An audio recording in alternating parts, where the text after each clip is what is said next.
Jour de rentrée pour les 61 000 collégiens valdoisiens, dont ceux de Marines. Tout comme le Val d'Oise, le collège des Hautiers fête ses 50 ans cette année. En clin d'œil à cet anniversaire commun, les élus ont reçu les élèves de l'établissement. Au programme, divers ateliers prévus pour accueillir la présidente du conseil départemental, Marie-Christine Cavecchi. Dans ce collège, il y a un nombre d'actions éducatives qui ont été mises en place depuis fort longtemps.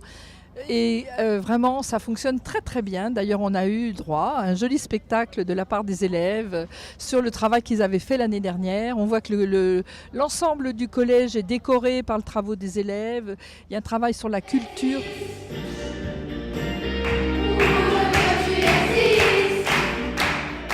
De la culture en effet, mais aussi un travail approfondi sur d'autres actions éducatives.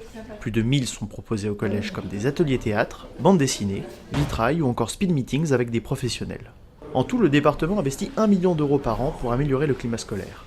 Un dispositif qui continue de se développer.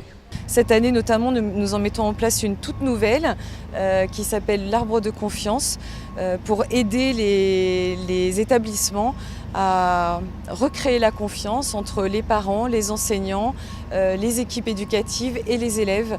Et c'est un dispositif auquel je tiens particulièrement et qui sera mis cette année en place dans une dizaine de collèges à titre expérimental. En cas de succès, l'expérimentation sera étendue à d'autres établissements. Autre temps fort de cette rentrée, la pose de la première pierre du futur collège de Cormeilles-en-Parisis, le 111e du département, financé à hauteur de 14 millions d'euros. Écoutez, aujourd'hui on a 2 collèges publics de 600 places qui sont arrivés à saturation puisqu'on a un peu plus de 630-640 élèves par collège. Donc il est plus qu'important de lancer le 3e collège, d'autant plus que la ZAC dit des Bois-Rochefort, elle va se poursuivre et on va encore livrer entre 300 et 400 logements d'ici les 3 prochaines années.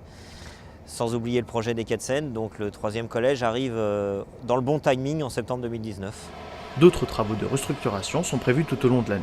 C'est le cas des collèges d'Aubonne, de Meriel, Pierrelet ou encore Marines. Nous attendons la livraison d'un préau, ce qui est une très bonne chose puisque nos élèves viennent de 17 communes, sont majoritairement demi-pensionnaires, empruntent les transports scolaires et passent la journée entière dans l'établissement. Donc ce préau extérieur sera un vrai plus pour le climat de l'établissement. En tout, 76 millions d'euros sont investis dans l'éducation cette année, soit 13% de plus qu'en 2017. Tous les collèges seront fibrés à la fin de l'année, autant de preuves de l'engagement du département dans le quotidien de nos collégiens.